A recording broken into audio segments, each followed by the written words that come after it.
to everyone that has joined the illustrious, not facility, the illustrious fraternity. We of illustrious the NFL. too, though. Bro. My dog Chase, my dog James Jones. Biggest winners of the NFL draft. Let's get it started. Let's get it popping. For me, an unforeseen answer. But I would suggest the Philadelphia Eagles are the biggest winner of the draft for this reason. Oh. You acquired 2 day-one starters in the NFL draft off a Super Bowl championship team. You're already better than everybody in the National Football League, and you acquire a day-one starter at linebacker in Jihad Campbell, a player that will replace Nakobe Dean, and now Nakobe Dean does not have to rush back from his lower leg injury. And not only did you acquire a day-one starter at linebacker, remember, you traded Chauncey Gardner-Johnson, which made me scratch my head. How you going to replace him? Then I saw you replace him with Makuba, a Texas boy. And I know a lot about him. If you watch nothing else today, watch this play. Makuba stood him up and sit down, little boy. Oh. Sit down, little boy. I need to see it again, Coleman. Sit down, little boy. Sit down, little boy. That was a flag. Sit down, little boy. Welcome to the NFL. That was a flag. Sit down, little boy. I told y'all. The Eagles needed to find an enforcer to replace Chauncey Gardner-Johnson because Chauncey Gardner was the enforcer on that defense.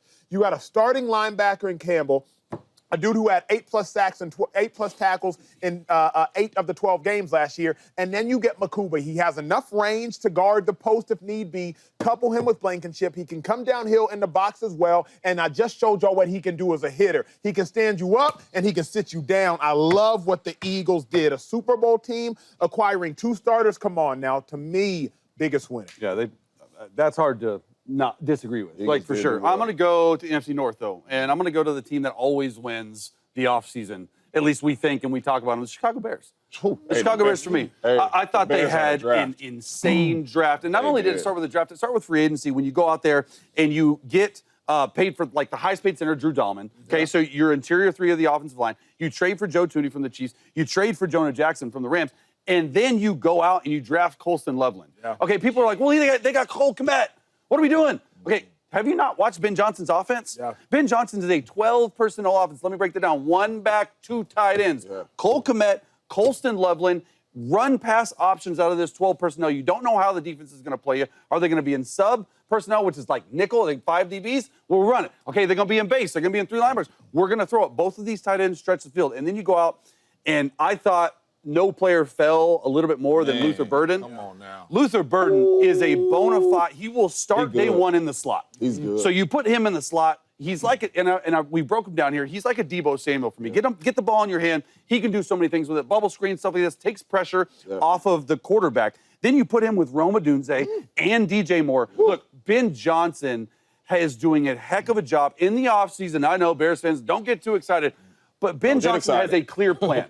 This is used and always has been a defensive franchise. Yeah. They are saying with their first 3 picks, because they took an offensive tackle in the second round as well, which could plug in to start. Yeah. This is an offensive football team. We need to change the dynamics of it, and they have a plan to build around Caleb Williams. Yeah, get excited. Bears should be excited. And I actually picked that one until I changed mine, and I went over there to the New York Football Giants. I love it. I like it. I like it. I know they were sitting there like, is Abdul Carter still there? Yeah. He just 3. So now we got Dexter Lawrence, we got Thibodeau, we got Burns, and now we add Abdul Carter. Jalen Hurts get ready to run. Dak get ready to run. Jaden Daniels, you already running, but you get ready to run. This is going to be a front 7 that's going to give a lot of people problems. I believe the New York Football Giants took themselves out of last place. I don't know where they're going to go. But I believe they took themselves out of last place in the division. And then you believe your quarterback of the future is Action Dart. Whether you disagree with it or not, you believe you got your quarterback of the future. But then the really good football players, because the 3rd, 4th rounds is how you build your football team. No doubt. You get a really good runner in Cam Scatterable. I love that pick. He's a really good football player. I believe they got a lot of really good football players that can help them win right now. Not tomorrow, not next year, but right now. I believe they had a really, really, really good draft. I am really high on the Giants. I believe they took themselves out of last. You got your quarterback in Russell Wilson starting. It's going to be a solid football team. Winners in sports beget losers. Unfortunately, it's not like life. Sports is a zero-sum game. If I win, Chase loses. If Chase wins, I lose. That's just how it goes down. So in the NFL draft, who were y'all's biggest losers? Jay, kick it off. Saints. What? Well, yeah. Yeah, that's what I'm trying to figure out. They get Kelvin Banks. Come on, man. Come on, like man. it? You get you a guy, you get a tackle in Banks that I believe, hey, he'll start. Yeah. They did nothing to help them compete in that division. They did nothing. I believe they drafted a bunch of guys that need to be developed. They didn't draft one plug-and-play guy right now, maybe except the first-round guy.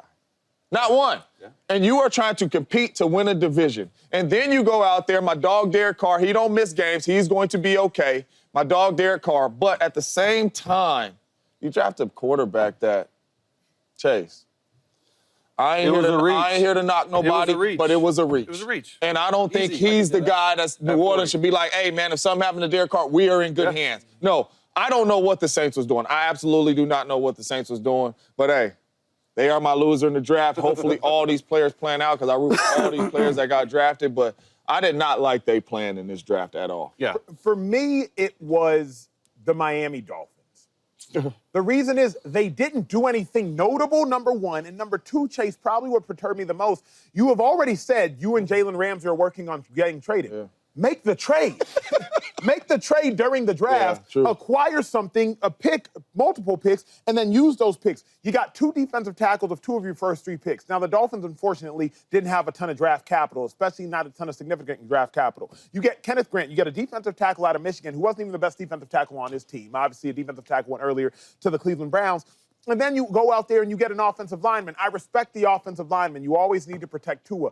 But for me, it was the Miami Dolphins because y'all had to make a splash. The Bills have now shown you, even when they have a less talented roster, they can still win. The Patriots have shown you they got a quarterback of the future, and the Patriots quietly had maybe the best draft in football. I said the Eagles for what they did. Like everybody to my left is making this noise because the Patriots had themselves a draft. And an offseason. And an offseason. So for me, the Miami Dolphins, I needed them to make more of a splash. Obviously, they didn't have enough capital, but trade Jalen Ramsey during the draft to get the capital. That's really what vexed me in the midst of all of this. Yeah, I like that too. For me, it's Shedeur Sanders, right? Like not only did he lose $35 million, right? Break that down. Okay, so Mason Graham went number 5. He signed a 4-year, $40.8 million deal. Oof. Most of that's guaranteed, if not all of it. All of it. All of it. Shedeur Sanders signs a 4-year, $4.6 million deal. I think he has $230,000 of that guaranteed. Now, it doesn't all come down to money. That bread is nice, though. Yeah. I mean, like, you know what I mean? Yeah. Like, it's nice. Like, they're set. That 40. Yeah, I would take the 40 too, right? But I think it's just a cautionary tale for not only Shedeur, because that's past. I don't want to look back, but like of what the Shield expects of you. And the Shield is the NFL emblem, right? And we always say this, and when I said in the pregame meeting, the Shield always wins. Yeah. The Shield will always win. I think this is a lesson for anyone who thinks they can control the pre-draft process. If you're not an elite talent, if you're not for sure going as the number 1 or 2 pick, I think because Shedeur isn't, in the mind of many, a clear elite talent at quarterback, his intangibles are magnified. And when your intangibles are magnified, you almost have to, we like to say, kiss the ring a little bit. And he did none of that, okay? He had plenty of opportunities, in my opinion, through the pre-draft process, because the film says he's at least the second round. Yeah. He's at least the second round. Yeah. But the pre-draft process, in my opinion, it matters. He didn't play in the Senior Bowl. He didn't throw at the Combine. The only other person that didn't throw at the Combine was Cam Ward, okay? And with at least a few teams, and we talk about reports, I don't know, he didn't interview well. And that's fine. It's just not for him. It happens. It's a ton of people. Yes. It's a ton of people. But also, like Deion hinted a year ago, he might pull an Eli. And I can't imagine that all this stuff sat well with teams drafting right, wrong, or indifferent.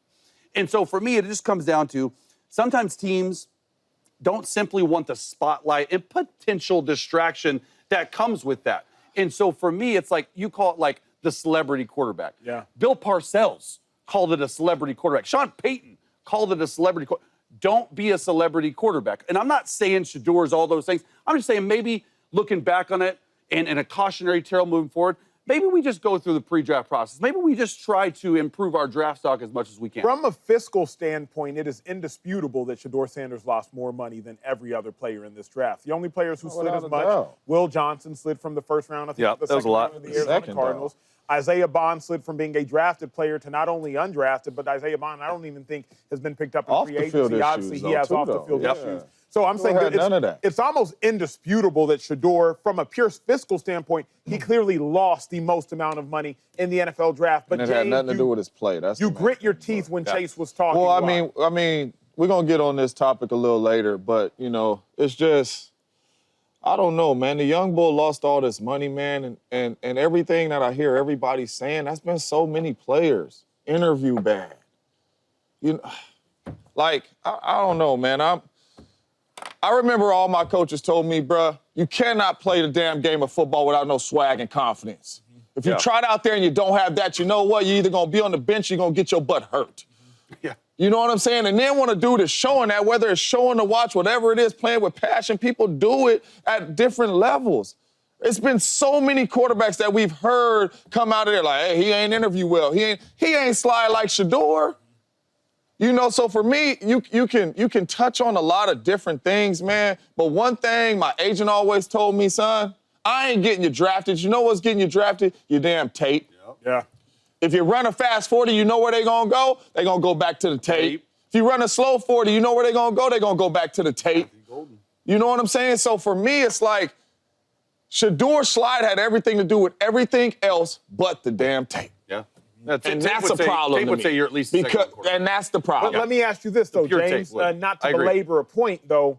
If you were advising Shedeur, right, not that you are, but some young kid might be watching James Jones who's going to end up being drafted in the next 10, 15, or 5 or so years, would you advise Shedeur to do the same thing all over again, exactly how he did it? I mean, be you, Shedeur. That's not what I asked you, James, because you got 2 kids, and you don't always tell your kids, be you. Sometimes you tell your kids, hey, son, pull your pants up. Yeah. Sometimes you tell your kids, hey, take the hat off. You don't always say, be you. That's not what you always say. I'm glad you brought that up, man, because Jordan, you guys met Jordan, my youngest son, he's smart. He really in tune with situations. And he said, Dad, what if they did me like that because you played in the NFL? That's what he told me. Because they follow all this. They could tell me all the college players, all the 5 stars, 4 stars, like they are football babies. And I said, you know what, son, that ain't going to happen to you because you're going to be a good player, number one. I said, you're going to be a humble dude. I said, you're going to do all the things the right way. You're not going to have all them off the field issues or none of that. And I looked and I said, Shedeur ain't had none of that. That was Shedeur. Humility, though. He had aura, and he had swag, and he had confidence. Some people didn't like that. I can't sit here and tell my sons don't have that when I'm sitting here, when I'm sitting here over their whole life and telling you, son, look a man in the eyes with swag and confidence. Like, that's how so for me, listen, I don't know. We weren't in the draft room, so I don't know exactly how it went, but you want a guy to be confident. What up, YouTube family? Welcome to the facility. Thanks for watching, and you better be sure to hit that subscribe button if you want to get more highlights from the show and all of our exclusive content.